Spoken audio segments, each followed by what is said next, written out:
आइए जानते हैं झारखंड की 25 बड़ी खबरों को सिर्फ 10 मिनट में। पर अभी तक आप इस वीडियो को लाइक नहीं किए हैं तो कर दें और इस चैनल को सब्सक्राइब कर लें। नगर निकाय चुनाव में नशा मुक्ति की मुहिम, पारा शिक्षक कर रहे जागरूकता अभियान। झारखंड नगर निकाय चुनाव के दौरान एक पारा शिक्षक नशा मुक्ति को लेकर अनोखी पहल करते नजर आ रहे हैं। पारा शिक्षक लतीफ अंसारी लोगों से अपील कर रहे हैं कि वे नशे से दूर रहें और मतदान के समय शराब या किसी भी प्रलोभन में आकर वोट न दें। लतीफ अंसारी पेशे से शिक्षक हैं और छुट्टी के दिनों में साइकिल से अलग अलग इलाकों में जाकर मतदाताओं और प्रत्याशियों से नशा न करने वसा दें, नशा न परोसने की अपील कर रहे हैं। उनका कहना है कि नशे के बल पर चुना गया प्रतिनिधि बेहतर समाज नहीं बना सकता। उन्होंने बताया कि स्कूल में पढ़ाते समय बच्चों में नशे की बढ़ती लत देखकर उन्हें यह अभियान शुरू करने की प्रेरणा मिली। बीते महीने वे गोड्डा से सिमडेगा तक साइकिल यात्रा कर लोगों को जागरूक कर चुके हैं और इस सामाजिक कार्य के लिए सम्मानित भी हो चुके हैं।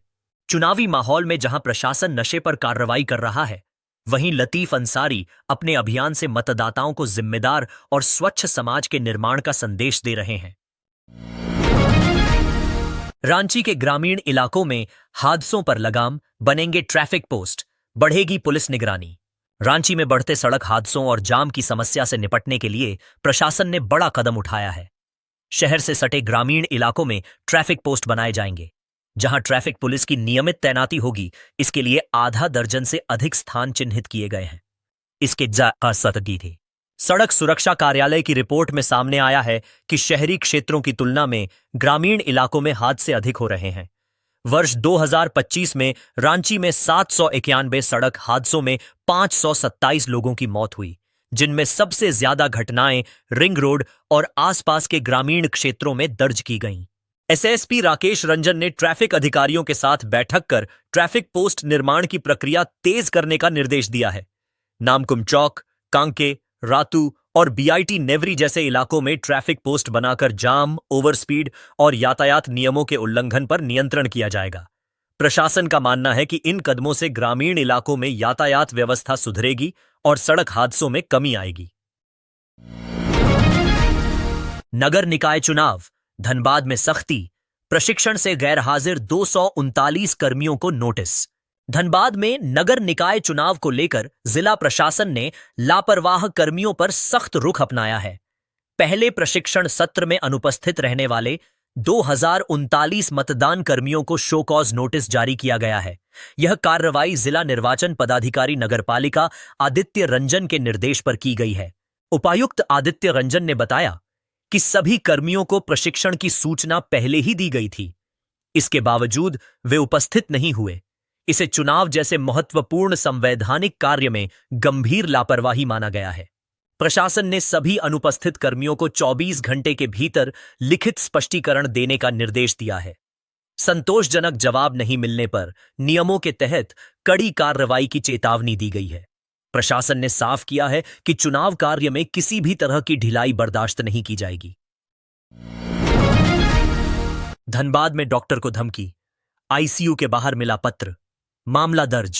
धनबाद के नावाडीह इलाके में एक डॉक्टर को जान से मारने की धमकी देने का मामला सामने आया है। बिरसा मुंडा पार्क के पास स्थित महाकेश्वर कॉम्प्लेक्स में संचालित किडनी केयर क्लिनिक के संचालक डॉक्टर मिहिर कुमार के आईसीयू वार्ड के बाहर एक धमकी भरा पत्र चिपका मिला, जिससे इलाके में हड़कंप मच गया। क्लिनिक कर्मी द्वारा सूचना मिलने के बाद डॉक्टर मिहिर ने धनबाद थाना में शिकायत दर्ज कराई। डॉक्टर ने आशंका जताई है कि यह धमकी रंगदारी के इरादे से दी गई है और उन्होंने सुरक्षा की मांग की है। पुलिस ने प्राथमिकी दर्ज कर मामले की जांच शुरू कर दी है।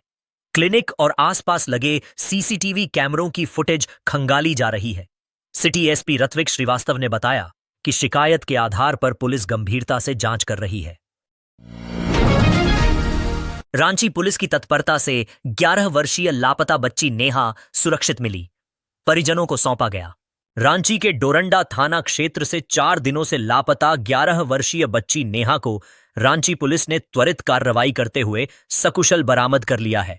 बच्ची की सुरक्षित बरामदगी के बाद पुलिस ने उसे उसके परिजनों के हवाले कर दिया, जिससे परिवार ने राहत की सांस ली।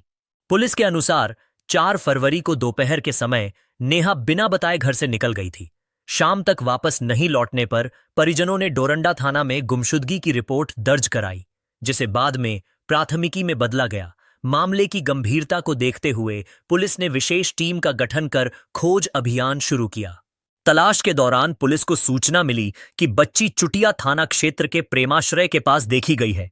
सूचना के सत्यापन के बाद पुलिस टीम ने मौके पर पहुंचकर नेहा को सुरक्षित बरामद किया। जांच में सामने आया कि बच्ची का अपहरण नहीं हुआ था, बल्कि वह घर से नाराज होकर स्वयं चली गई थी। बच्ची की तलाश में तेजी लाने के लिए रांची पुलिस ने 21,000 रुपए के इनाम की भी घोषणा की थी। सफल बरामदगी को पुलिस के लिए बड़ी उपलब्धि माना जा रहा है। अपनी ही सरकार पर हमलावर हुई अंबा प्रसाद, पुलिस की कार्यशैली पर उठाए सवाल। कांग्रेस की पूर्व विधायक अंबा प्रसाद ने अपनी ही सरकार की पुलिस पर गंभीर आरोप लगाए हैं। रांची स्थित आवास पर मीडिया से बातचीत में उन्होंने रामगढ़ पुलिस की कार्यप्रणाली पर नाराजगी जताई और कहा कि पुलिस जनता के हित के बजाय कॉरपोरेट के लिए काम कर रही है।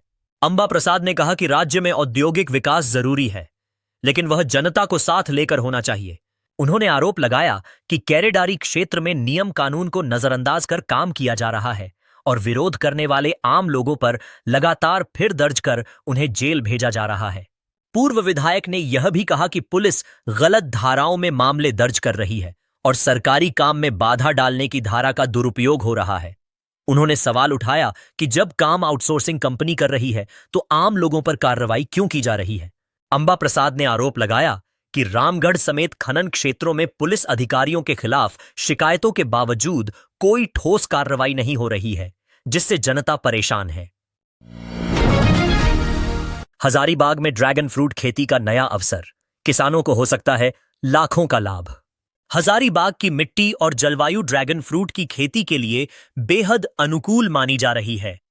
गोरियाकर्मा स्थित भारतीय कृषि अनुसंधान केंद्र के कृषि वैज्ञानिक पंकज कुमार के अनुसार जिले में समय से पहले मानसून, पर्याप्त धूप और उपयुक्त मौसम इस फसल के लिए फायदेमंद है। ड्रैगन फ्रूट एक व्यावसायिक फसल है जिसकी बाजार में कीमत 100 से 150 रुपए प्रति फल तक मिलती है।